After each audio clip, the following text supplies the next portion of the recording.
আসসালামু আলাইকুম রহমতুল্লাহি বারাকাতুহু। তোমাদের প্রিয় উপন্যাস সঙ্গীত প্রেরণা শক্তি শ্রেয়া রাখা পর্ব 28। দিনের আলো নিভে গিয়ে সন্ধ্যা হতেই বাইক রাইডিং ক্লাবগুলো পরিণত হয় নাইট ক্লাবে। উচ্চনে যাওয়া বড়লোকের বাউন্ডারের ছেলেমেয়েদের সবচেয়ে প্রিয় জায়গা এটি। কলেজ ভার্সিটি ফাঁকি দিয়ে সারাদিন রাইডিংয়ের মতো থ্রিলিং গেম উপভোগ করে সন্ধ্যা হতে না হতেই শুরু হয়ে যায় ডিস্কো পার্টি।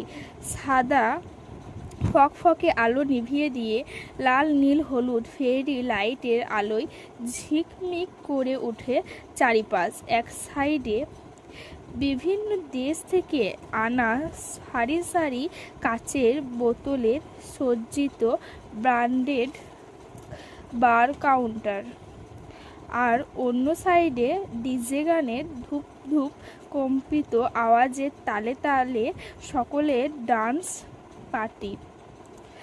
অবশেষে সারা রাত ধরে মদ্যপান আর নাচের শেষে ভোররাতে চরম আনন্দে গা ভাসানো। আমেরিকানদের জন্য এর চেয়ে চিয়ারফুল জায়গা আর কোথাও নেই বোধহয়। এদের মাঝে কীর্তিক হলো রাইডিং ক্লাবের সুপারস্টারের মতো।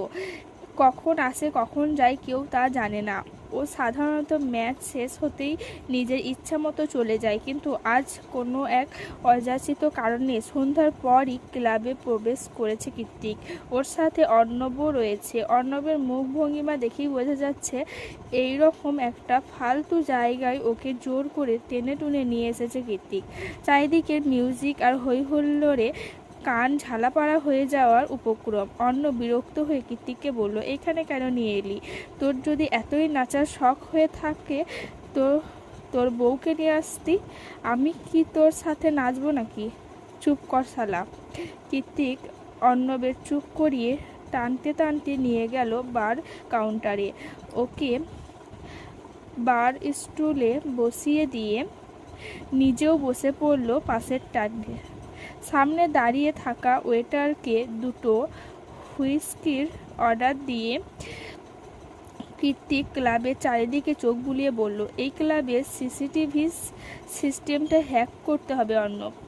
কীর্তিকের কথায় অর্ণব ভুরু কুঁচকে বলল, কি তুই আবারও ঝামেলা পাকাবি? কীর্তিক ঠোঁট কামড়ে অর্ণবের চোখে তীর্যক দৃষ্টিপাত করে বলল, ঝামেলা তো পাকাতেই হবে ব্রো। রিভেঞ্জ নেওয়াটা যে এখনো বাকি। এই ক্লাবেই একজন খুব দুঃসাহস দেখিয়ে আমার দুর্বলতায় হামলা করেছিল।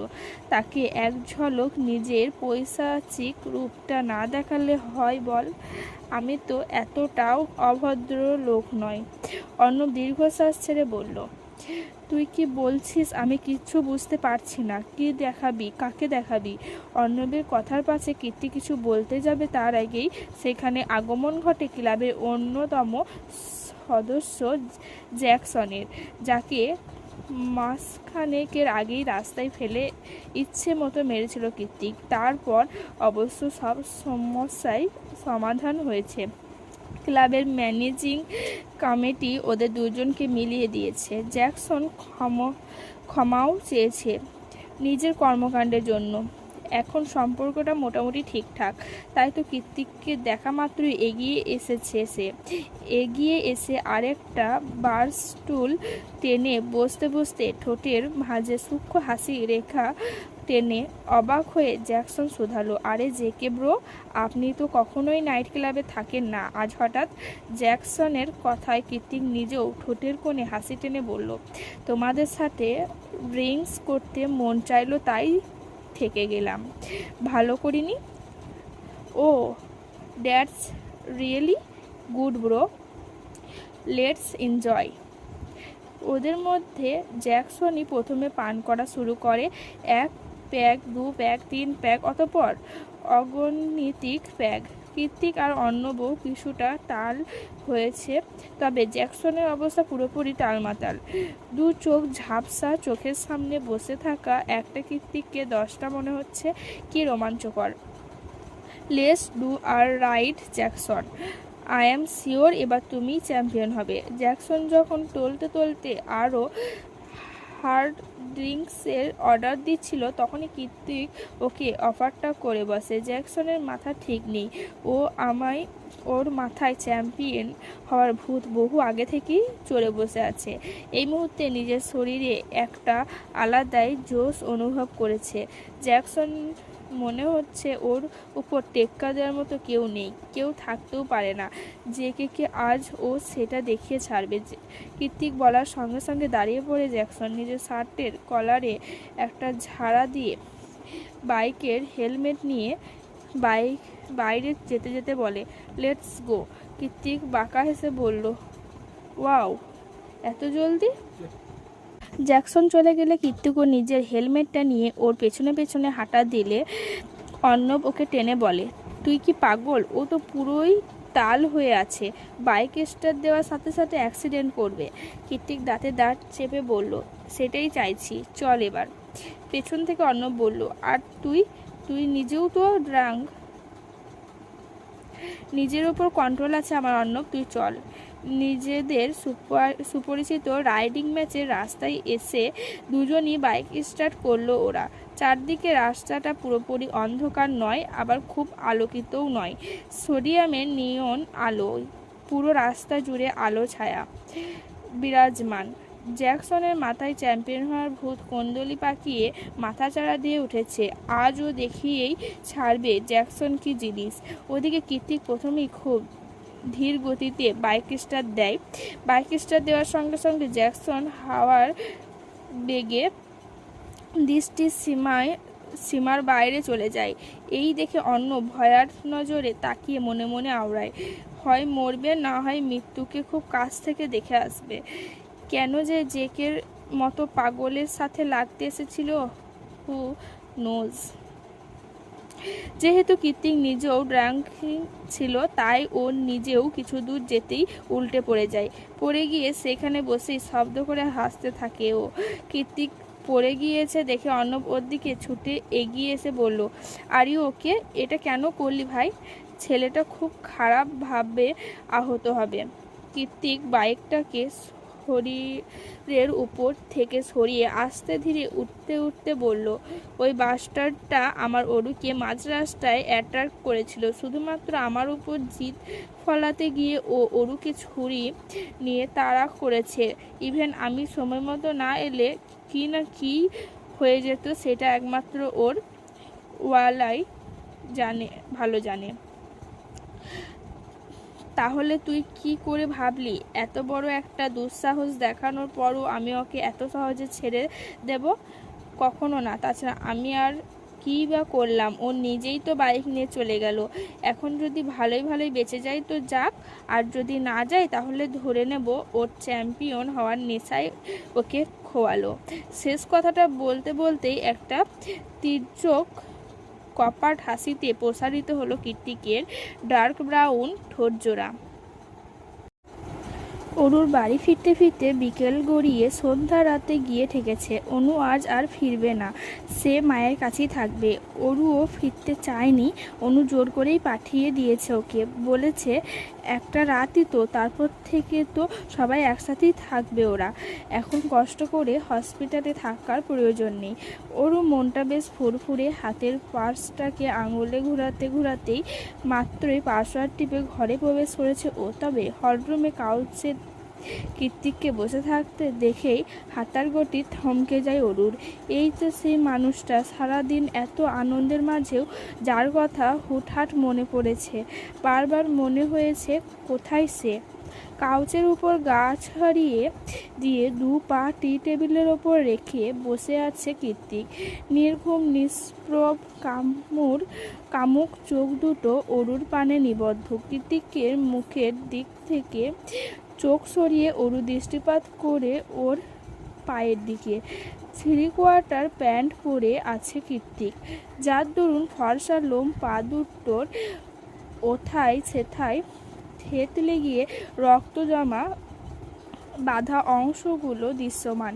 এমন গদগদে অবস্থা দেখে যে কেউ হৃদয় কেঁপে উঠবে। অথচ কৃত্তিক কতটা ভাবলেশহীন হয়ে রক্ত নিয়েই বসে আছে, যেন কিছুই হয়নি।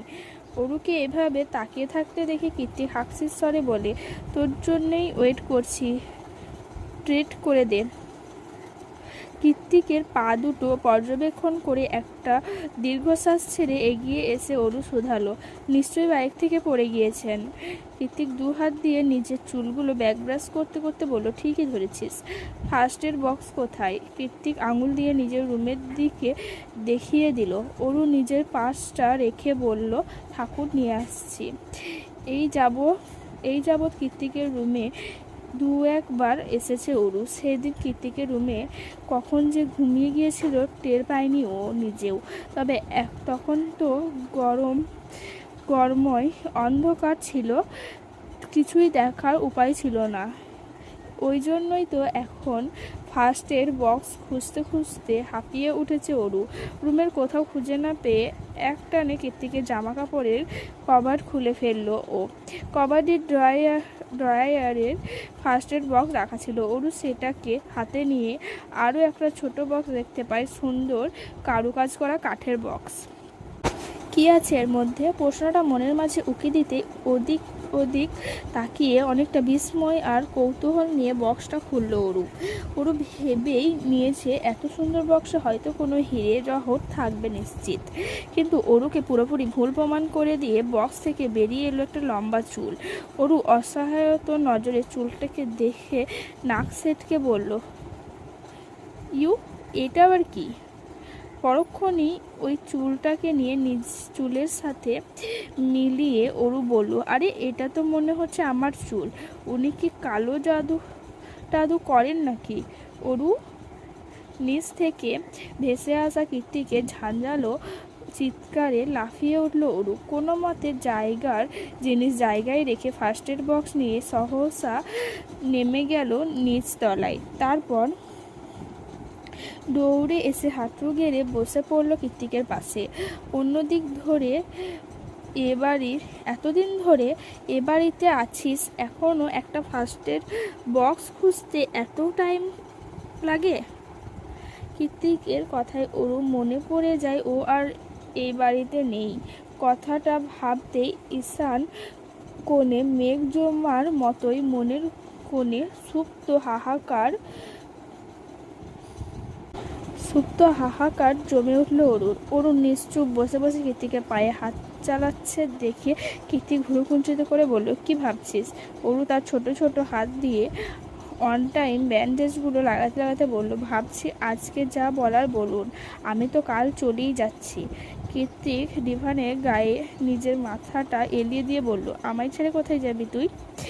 অরু এবার সিরিয়াস হয়ে কীর্তিকের মুখের দিকে তাকিয়ে বলল, কাল চলে যাচ্ছি আমরা। মা সুস্থ হয়ে উঠেছেন। আমাদের জন্য সান ফ্রান্সিসকোতে অ্যাপার্টমেন্ট রেন্ট করা হয়েছে।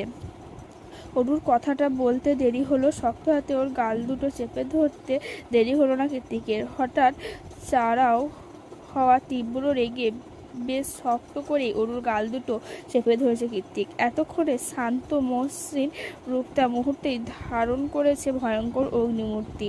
অরুর মনে হচ্ছে ওর গালের হাড়গোড় এক্ষুনি ভেঙে যাবে। অসহিষ্ণু ব্যথায় চোখ দুটো টলমলে হয়ে উঠল ওর।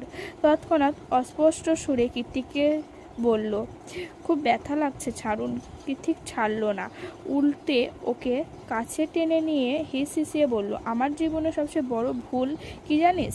তোর প্রেমে পড়া। সেই শুরু থেকে যন্ত্রণা দিতে দিতে লাইফটাকে হেল বানিয়ে ছেড়েছিস, এখনও দিচ্ছিস। কথাটা বলে পায়ের নিচে থাকা টি টেবিলে সশব্দে লাথি মারল কীর্তিক। সঙ্গে সঙ্গে ঝনঝন আওয়াজে করে টেবিলটা উল্টে পড়ল অন্য পাশে। বোধ হয় কাঁচগুলো ভেঙে গুঁড়িয়ে গিয়েছে। কীর্তিক সেদিকে দৃষ্টিপাত না করে অরুর এতক্ষণ ধরে করা ব্যান্ডেজগুলোকে টেনে হিঁচড়ে তুলে ফেলল। এভাবে নিজেকে কষ্ট দেওয়ার কি মানে হয়? অরু চেঁচিয়ে উঠল, আরে কি করছেন? আবারও রক্ত বের হবে তো।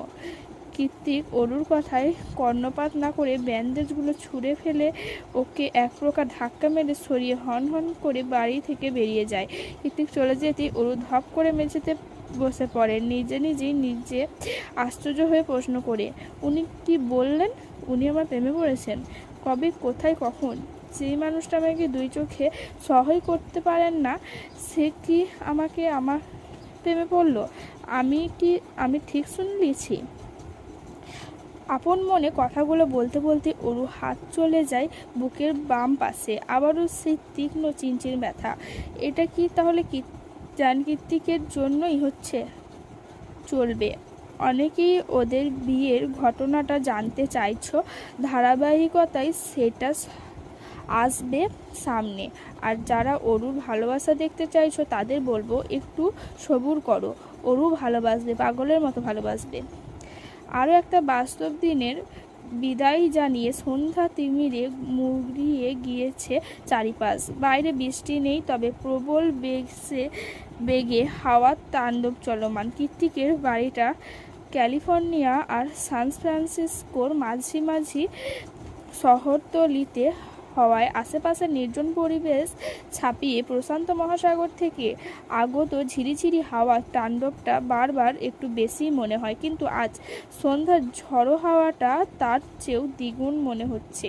হঠাৎ করেই কেন এই ঝড় হাওয়াটা কে জানে।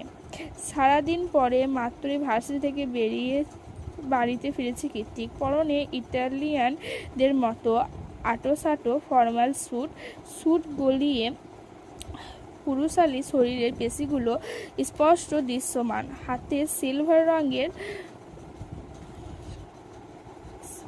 রয়েলেক্স ঘড়ি, মাথায় চুলগুলো ব্যাকব্রাশ করে সেট করা। এই কৃত্তিককে দেখলে কেউ ভুলেও বলবে না যে সে ছন্ন ছাড়া বেপরোয়ার উদ্ভ্রান্তের মতো বাইক রাইড করে, যার কাছে নিজ জীবনে দু পয়সা মায়াটুকু নেই। ওর ভেতরে মায়া আসক্তি যেটুকুই আছে তা একমাত্র অরুকে ঘিরে। হু হু বাতাসের মাঝেই কৃত্তিক গ্যারেজে গাড়ি পার্ক করে সোজা ঢুকে গিয়েছে বাসার মধ্যে। পাসওয়ার্ড টিপে হলরুমে পা রাখতেই একটা শুষ্ক ঢোক গিলল কৃত্তিক। পুরো বাড়ি অন্ধকারে ছেয়ে আছে। কোনোরূপ মানুষের আওয়াজ নেই, একটা নিঃশ্বাসের শব্দ নেই। তাহলে অরু, অনু ওরা কোথায়? সকালেই তো কৃত্তিক অরুকে বাড়িতে দেখে গিয়েছে, তাহলে এখন কোথায়? অরু কি সত্যিই চলে গেল? মস্তিষ্কের ভেতরে একের পর এক হামলা দিতে থাকা দানাবাঁধা অসহিষ্ণু প্রশ্নের উত্তর ভাবতে গিয়েই সুদর্শন তীক্ষ্ণ চোয়ালটা আরও খানিকটা তীক্ষ্ণ হয়ে উঠল। কৃত্তিকের দাঁত গিয়ে ঠেকলো দাঁতের সাথে। ও দ্রুত পায়ে এগিয়ে গিয়ে সুইচবোর্ড চেপে হলরুমে আলো জ্বালাতেই কিচেনের ওপাশ থেকে মিউ মিউ আওয়াজ করে গা ঢাকা দিল ডোরা। কৃত্তিক ডোরার দিকে এক নজর দৃষ্টিপাত করে চেঁচিয়ে অরুর নাম করে ডেকে উঠল, অরু, অরু, এক্ষুনি নিচে নাম, নয়তো আমি উপরে গেলে তোর খবর আছে। না, দোতলার ঘর থেকে কোনোরূপ আওয়াজ ভেসে আসলো না। অরুও হন্তদন্ত হয়ে নেমে এলো না। রাগে ফস করতে করতে এবার কৃত্তিক নিজেই সোজা দোতলায় গিয়ে অরুদের রুম ঢুকে যায়। রুমে ঢোকা মাত্রই দু চোখ খিচে বন্ধ করে ফেললো কৃত্তিক। যা ভেবেছিল তাই। অরু ওকে না জানিয়েই বাড়ি থেকে চলে গিয়েছে। রুমের মধ্যে এখন আর অরুর একটা সুতো অবস্থিত নেই। থাকলে হয়তো সেটাকে চুলের মতো বাক্সবন্দী করে রাখত কৃত্তিক। এই মুহূর্তে মস্তিষ্কের রাগ, জিদ, হিংস্রতা সব কিছু ছাপিয়ে ভেতরটা তীব্র দাহনে পুড়ছে খুব। অরু কৃত্তিককে না জানিয়ে চলে গেল। কি করে পারলো এটা? বেশ কয়েক মিনিট পরে গিয়ে বুকের ভেতরে অনেকটা অক্সিজেন মিশ্রিত বাতাস ভরে নিয়ে চোখ খোলে কৃত্তিক। চোখ খুলতেই আবারও সেই অজানা হাহাকার। অরু নেই। অরুর পায়ের নুপুরে ঝিরিনঝিন আওয়াজ নেই। অরুর শরীরে গন্ধ নেই, কিছু নেই। এই মুহূর্তে পুরো বাড়িটাকেই মৃত্যুপুরী ঠেকছে কৃত্তিকের নিকট। ও কেন যেন দম বন্ধ হয়ে আসছে এখানে। শরীরের মাঝে কুণ্ডলি পাকিয়ে ওঠা তীব্র অস্থিরতা দমাতে একে একে কোট, টাই, ঘড়ি সব কিছু খুলে মেঝেতে ছুঁড়ে মারে কৃত্তিক। আজ আবারও বহুদিন বাদে সেই পুরনো বিষণ্ণতা এসে হানা দিয়েছে মস্তিষ্কে। মনে হচ্ছে একদম দম বন্ধকর পরিস্থিতিতে বেঁচে থাকার চেয়ে মৃত্যুর শ্রেয়। যেহেতু কৃত্তিক অনেক দিনের চলমান চিকিৎসার প্রভাবে আগের চেয়ে ভালো আছে, তাই আপাতত নিজেকে সামলে নিতে পারছে। তবুও এসব কুচিন্তা ভাবনাগুলোকে দূরে ঠেলতে চাইও, কিন্তু এই বন্ধ রুমের ভেতরে এক ফোঁটা দম নেওয়ার উপায় নেই। তাহলে কি করা যায়? অতঃপর কিছু একটা ভেবে দ্রুত দোতলা থেকে নেমে আসে কৃত্তিক। নিচে গিয়ে বাইকের চাবি আর হেলমেট নিয়ে বেরিয়ে পড়ে কোনো এক অজানা গন্তব্যের উদ্দেশ্যে। ছোট মতো জিনসিন কোনো ফ্ল্যাট নয়, অরুদের জন্য রেন্ট করা হয়েছে বিলাসবহুল এক অ্যাপার্টমেন্টাল ভবন। অরুদের অ্যাপার্টমেন্টাল ভবনের 3 তলায় অবস্থিত। আজমেরি শেখ হার্টের রোগী, তাই খুব বেশি উপরে নেওয়া হয়নি বাসাটা। সন্ধ্যা থেকে সব কিছু গোছগাছ করতে করতে প্রায় রাত হয়ে গিয়েছে অনেক। ওরা 3 জন ছাড়াও আজমেরি শেখের নতুন অ্যাসিস্ট্যান্ট রাজ আছে হাতে হাতে, অনেকটা সাহায্য করছে সব কিছুতে। ছেলেটা বাঙালি, দেখতে শুনতেও বাঙালিদের মতোই শ্যামবর্ণের। স্বভাব চরিত্র মোটেও গুরুগম্ভীর নয়, কথায় কথায় হাসে, অন্যকেও হাসায়। আজমেরি শেখের মতো বিচক্ষণ মহিলাও তার কথায় হাসতে বাধ্য হয়। রাজকে পেয়ে অনুও অনেকটা নিশ্চিন্ত। ছেলেটা মায়ের ভালোই খেয়াল রাখতে পারবে, সেটা চোখ বন্ধ করে বলে দেওয়া যায়। রাজ প্রথমেই এসে যে কাজটা করেছে, অরুকে নিকনেম দিয়ে দিয়েছে পিচি পাখি। রাজের এমন লুতুপুতু ডাকে অরু বেশ বিভ্রান্ত। তাছাড়া সে পিচিটা কোথায়? একটা বিবাহিত মেয়েকে পিচি বলে, আশ্চর্য। অরু যখন হিজিবিজি ভাবতে ভাবতে দাঁড়িয়ে থেকে রাজের কর্মকাণ্ড পরোক্ষ করছিল, তখনই ওর পাশে এসে দাঁড়ায় অনু। কাঁধের ওপর কুনুই ঠেকিয়ে বলে, ছেলেটা বেশ স্মার্ট, কি বলিস? আসার পর থেকেই কেমন সবাইকে মাতিয়ে রেখেছে। অরু মুখ ভেঙিয়ে বলে, স্মার্ট না ছাই, আমাকে বলে কিনা পিচি পাখি। তুই বল আপা, আমাকে কি পিচি মনে হয়? অনু অরুর কথাই চাটি মেরে বলল, বোকা মেয়ে, তুই আমাদের মধ্যে সবার ছোট, তাই আদর করে পিচি বলেছে। এতে গাল ফুলানোর কি আছে? অরু অনুকে সরিয়ে দিয়ে বলে, ও তুই বুঝবি না আপা, মন ভালো নেই, দূরে যা। এখানে না বোঝার কি হলো? আজীব। অনু আর কথা না বাড়িয়ে ঠোঁট উল্টে বিড়বিড় করতে করতে কিচেনের দিকে চলে যায়। অনু যেতেই রাজ অরুর দিকে ঘুরে তাকিয়ে বলে, এই যে পিচি পাখি, দাঁড়িয়ে না থেকে একটু হেল্প করলেও তো পারো।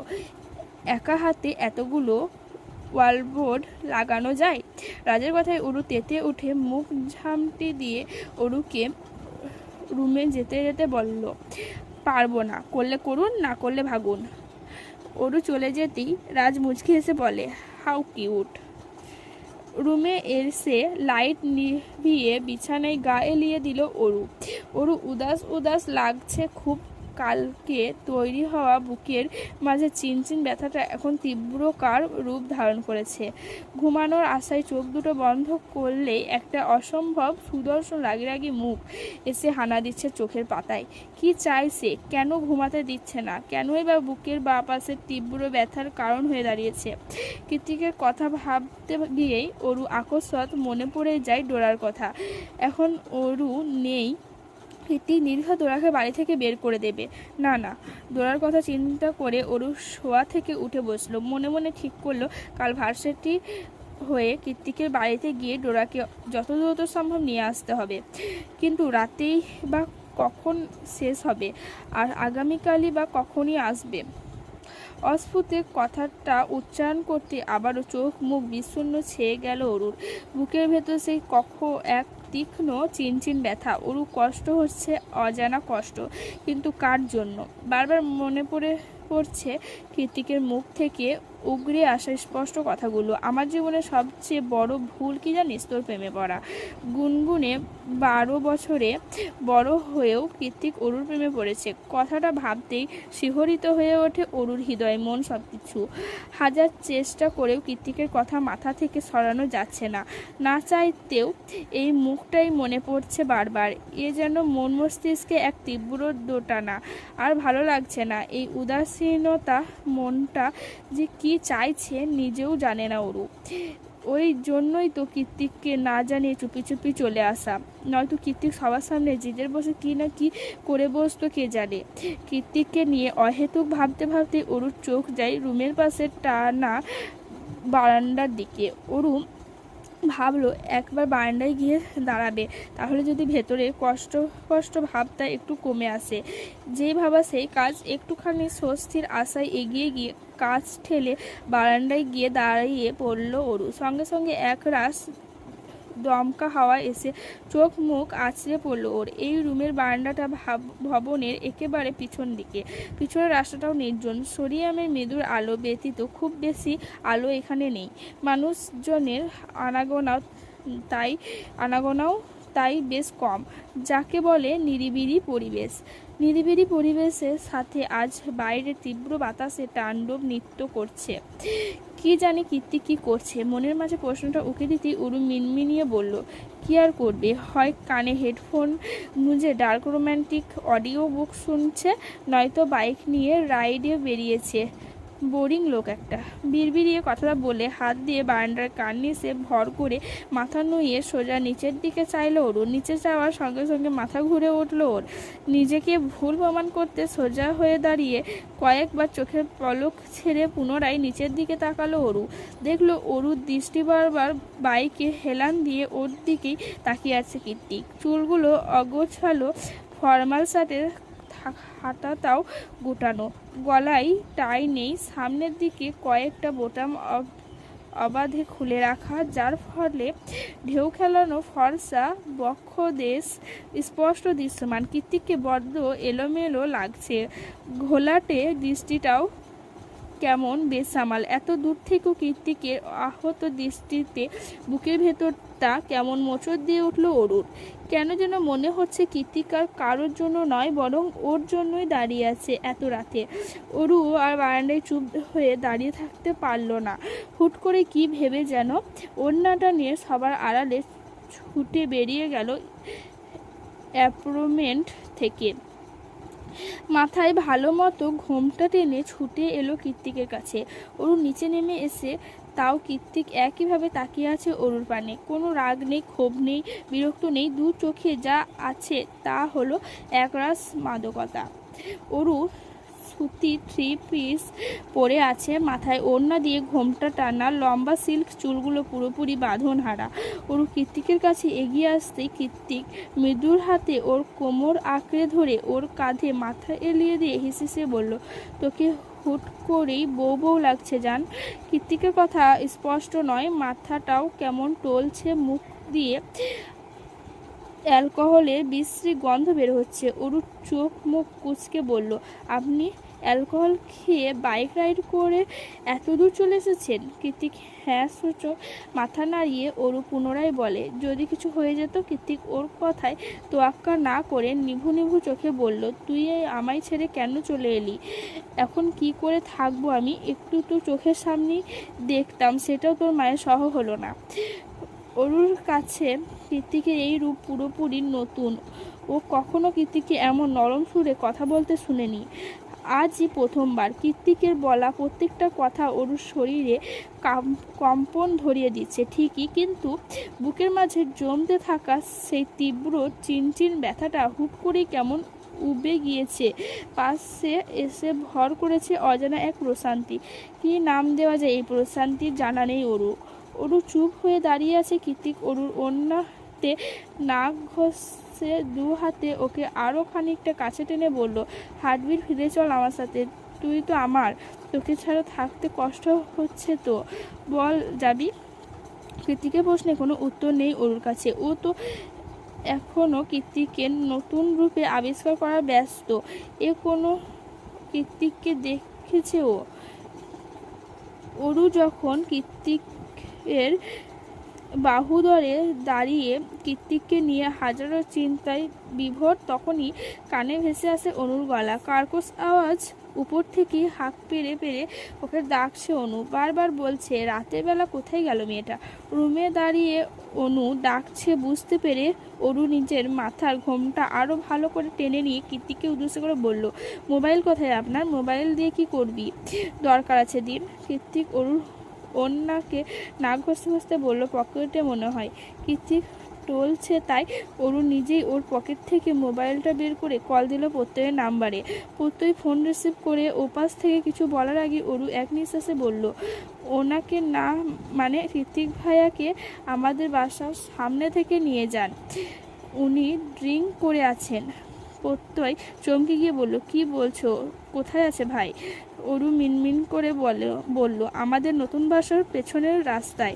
প্রত্যয় হ্যাঁসূচক মাথা নাড়িয়ে বলল, ওকে, আমি এক্ষুনি আসছি। প্রত্যয় কলটার কাটার আগে অরু একটু আগ বাড়িয়ে বলল, ইয়ে ভাইয়া, আপ্পাকে কিছু বলবে না দয়া করে। প্রত্যয় একটা দীর্ঘশ্বাস ছেড়ে জানায়, যদিও বা কৃত্তিক ভাই এসবে পরোয়া করে না, তবু তুমি যখন বলতেছ তখন বলবো না। অরু স্বস্তি নিঃশ্বাস ছেড়ে ফোন কেটে দিয়ে কৃত্তিককে বলল, আপনি থাকুন, আমি আসছি। আপা তখন থেকে ডাকছে, দেখে ফেললে সর্বনাশ হয়ে যাবে। কৃত্তিক ওদিক সেদিক মাথা নাড়িয়ে ঘোর আপত্তি জানিয়ে বলে, কোথাও যাবি না, তুই আমার সাথে ঘুমাবি এখন। ঠিক সেই রাতের মতো তোকে বুকের মধ্যে নিয়ে ঘুমাবো আমি। কৃতিকের কথায় অরু মনে মনে বলে, আপনি স্বাভাবিক থাকলে এমন আচরণ করেন না কেন বলুন তো? এমন ব্যবহার করলে তো আমি কবেই আপনার প্রেমে পড়ে যেতাম।